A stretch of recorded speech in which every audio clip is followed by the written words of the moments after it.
பாருங்கள், இன்றைக்கி வெஜிடபிளுக்கு நமக்கு மீன் மேக்கரை இப்படி தண்ணியில் போட்டு நல்லா கொதிக்க விடணும். 2 கொதி வரமே இறக்கி நல்லா தண்ணியை பிழிஞ்சிடுங்க. பிழிஞ்சு எடுத்து வச்சுட்டு அதுக்கு அடுத்து நம்ம வந்து வெங்காயம், கேரட்டு, கொஞ்சம் தக்காளி, 2 பச்சை மிளகா வைக்கிறாங்க. நம்ம வெஜிடபிள் பவுடர் போடுறதுனால அதில் காரம் இருக்கனால பச்சை மிளகா போடாமல் வச்சிடலாம், நல்லாயிருக்கும். இஞ்சி பூண்டு பேஸ்ட்டு பண்ணி வச்சுக்கணும். பாருங்கள், இப்படி தண்ணி நல்லா வடித்து வச்சுட்டு இந்த தண்ணி நல்லா இப்படி ஆறவும் இந்த பிழிஞ்சிடணுங்க. தண்ணியே இல்லாமல் நல்லா பிழிஞ்சால் வரும் தண்ணி. பிழிஞ்சு எடுத்து வச்சுட்டு நம்ம இந்த இதை தக்காளி வெங்காயம்லாம் வதக்குறப்ப இதையும் போட்டு எண்ணெயில் வதக்கணும். பாருங்கள், இன்றைக்கி வந்து சட்டியில் கொஞ்சம் எண்ணெய் அளவாக ஊற்றிட்டு 200 கிராம் அரிசி எடுக்கணும். 200 கிராம் 2 பேர் சாப்பிடலாம். இது வந்து இந்த வாசமானது எல்லாம் பட்டை லவங்கம் எல்லாம் போட்டு வதக்கணும். இதில் கொஞ்சம் வெங்காயத்தை போட்டணும்.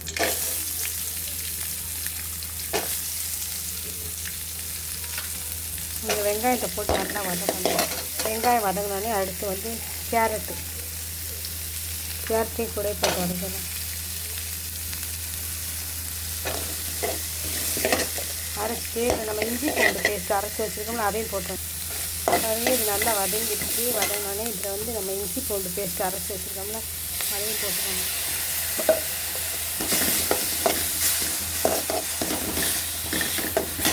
வதக்கினோடனே சும்மா சாப்பிட்டு கொஞ்சம் மஞ்சள் மட்டும் போட்டுக்கணும்.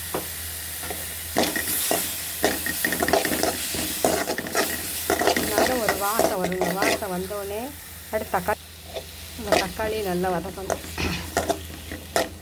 தக்காளி நல்லா வதங்கினோடனே வெஜிடபிள் பவுடர், சக்தி பவுடர் கொஞ்சம் வரப்புக்கு போட்டுக்கணும். ஏன்னா நம்ம பச்சை மிளகா போடல பார்த்தீங்களா, அதனால அந்த பவுடர் கொஞ்சம் போட்டு அளவாக உப்பு ஒரு பொதுவாகவே 200க்கு எடுக்கணும்னா நம்ம உப்பு வந்து ஒரு 4 விரக்கடலை இவ்வளோ 200 அரிசிக்கு இவ்வளோங்க. இந்த இப்படி 4 விரலில் போட்டாலே கரெக்டாக இருக்கும் உப்பு.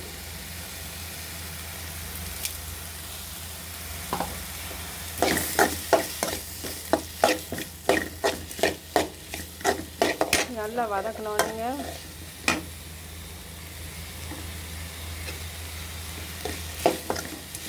இப்போ நம்ம அந்த மீன் மேக்கரை பிழிஞ்சு வச்சுருக்கோம்லங்க, அந்த இதை நல்லா இப்படி பிழிஞ்சிடணும்.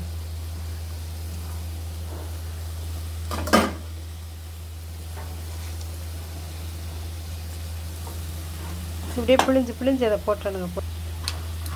நல்லா ஆர்வம் இப்படி பிழிஞ்சா பிழிய முடியுங்க. நல்ல தண்ணி எவ்வளோ வருதுங்க.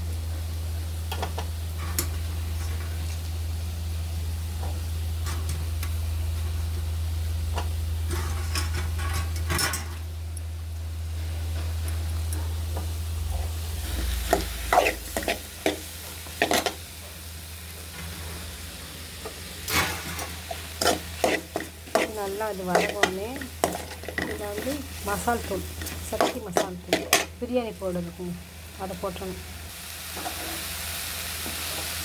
பாருங்கள், இதில் வந்து நம்ம பிரியாணி பவுடர் ஒரு 1.5 ஸ்பூன் போட்டுக்கணும். போட்டு இதையும் நல்லா கிளறி விட்டோன்னே இதில் 1 கிளாஸ் தேங்காய் பால் எடுத்து ஊற்றணும்.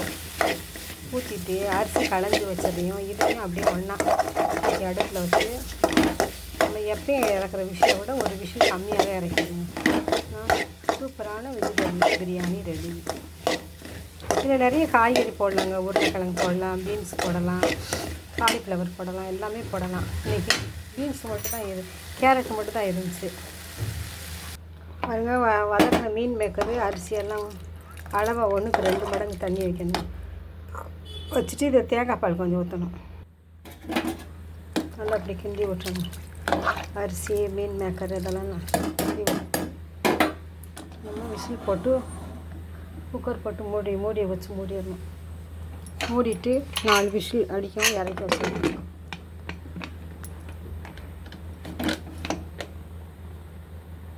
சூப்பரான வெஜிடபிள் பிரியாணி ரெடி.